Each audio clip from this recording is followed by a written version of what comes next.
pode chorar por mim, não fica só se eu não puder levar. Olê, mulher rendeira, olê, mulher renda, tu me ensina a fazer linda que eu te ensino a namorar. O termo cangaço foi registrado na história em 1834. Antes, os bandoleiros eram conhecidos como clavinoteiros. Acredito eu que era porque as armas usadas na época chamavam clavinote. No século XIX até o meado do século XX, surgiram muitos bandos de cangaceiros no Nordeste. Cada bando tinha seu líder. Eram homens cruéis que roubavam, assaltavam, estrupavam e marcavam mulheres com ferro quente na brasa. Até onde eu sei, através das histórias, os cangaceiros que surgiram no Nordeste brasileiro são eles: Inocêncio Vermelho, que agiu no sul do Ceará e tinha a proteção do juiz da cidade de Jardim. Morto pela polícia em 1876, João Calango, um dos seus cabras, assumiu a liderança do bando, mas perseguido pela justiça, fugiu para o estado de Piauí. Jesuíno Alves de Melo Calado, Jesuíno Brilhante, nasceu no dia 2 de janeiro de 1844 no sítio Tuiuiu, no Rio Grande do Norte. Atuou como cangaceiro de 1871 a 1879. Foi morto pela polícia no mês de novembro em Mossoró, Rio Grande do Norte. Jesuíno entrou para o cangaço depois que vingou uma surra que seu irmão levou de um dos membros da família Limões. Luca Evangelista ou Luca da Feira, um cangaceiro baiano que agiu na região de Feira de Santana. Nascido no ano de 1807, foi preso em 28 de dezembro de 1847 e morto enforcado no ano de 1849. José Gomes Cabeleira, nascido em 1775 na cidade de Glória do Coitá, em Pernambuco, foi enforcado em Recife. Adolfo Rosa Meia-Noite, nascido em 1840 em Afogado, em Gazeira, Pernambuco, foi morto em uma emboscada policial na cidade de Malta, Paraíba.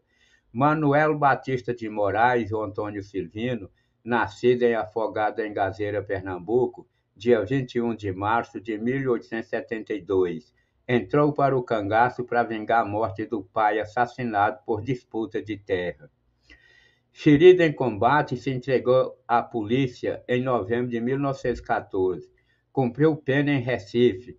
Morreu em 30 de julho de 1949 na casa de uma prima em Campina Grande, Paraíba, aos 68 anos. Pernambuco foi o estado que mais deu cangaceiro-chefe de bando. Anésia Adelaide Coaçu, nascida no ano de 1894 em Jequié, Bahia, entrou no cangaço para ajudar os irmãos e tios, vingar a morte do patriarca da família, assassinado a mando de um inimigo. Anésia liderou um bando de cangaceiros de 100 homens, de 1910 a 1916. Traída por um coiteiro, Anésia foi presa. Ela morreu em 1937, aos 43 anos, em Jequié, a primeira e última mulher a comandar um bando de cangaceiros.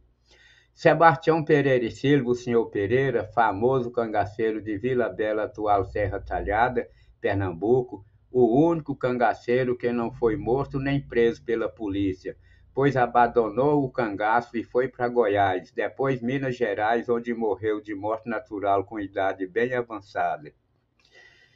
Cristino Gomes da Silva Cleto, nascido em 10 de agosto de 1907 em Água Branca, Alagoas, filho de Manuel Gomes da Silva e de Firmina Cleto. Entrou para o bando de Lampião aos 19 anos, ganhou a alcunha de Curisco e assumiu o comando de um subgrupo. Curisco era um homem verdadeiramente cruel. Foi preso na Bahia. Ao entrar na cadeia, o delegado lhe deu 2 chutes na bunda. Curisco ficou ascendiado de raiva e ódio, não por ter sido preso, mas pelo chute na bunda. Ficou preso 30 dias e ganhou a liberdade.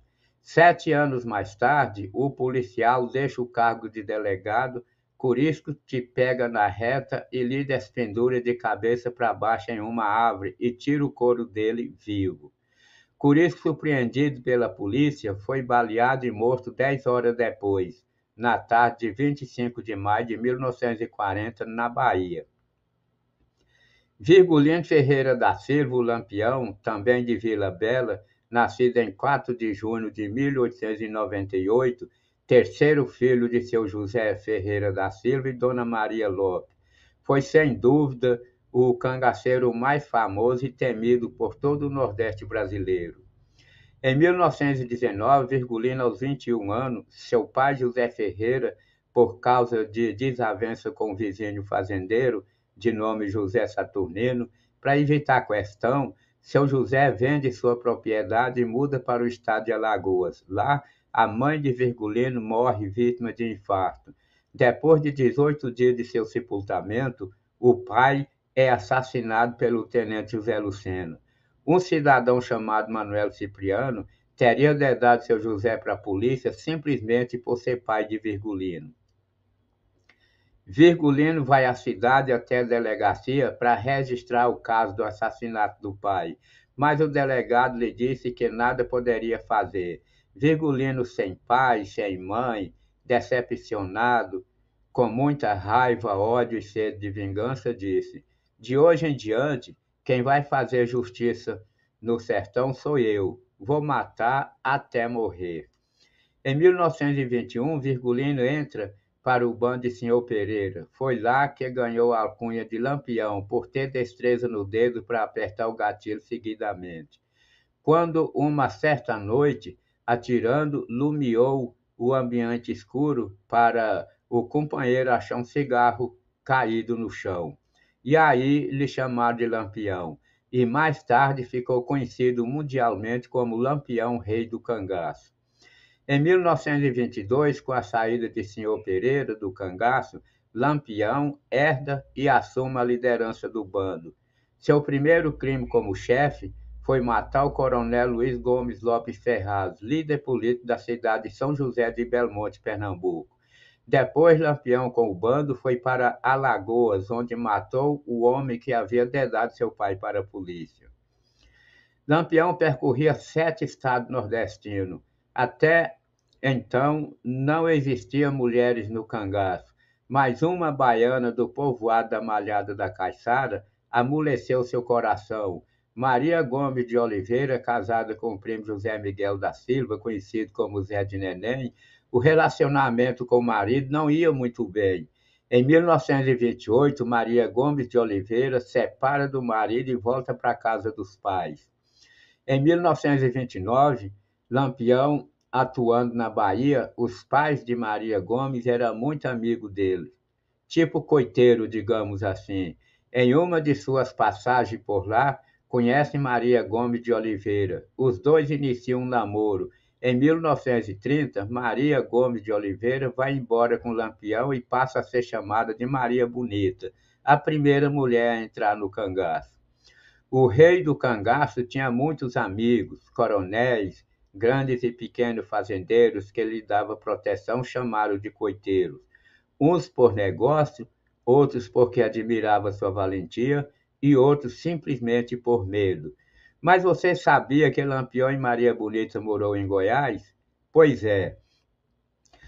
Na manhã de 28 de julho de 1938, Lampião com seu bando descansava no esconderijo conhecido como Grota de Angica, em Sergipe.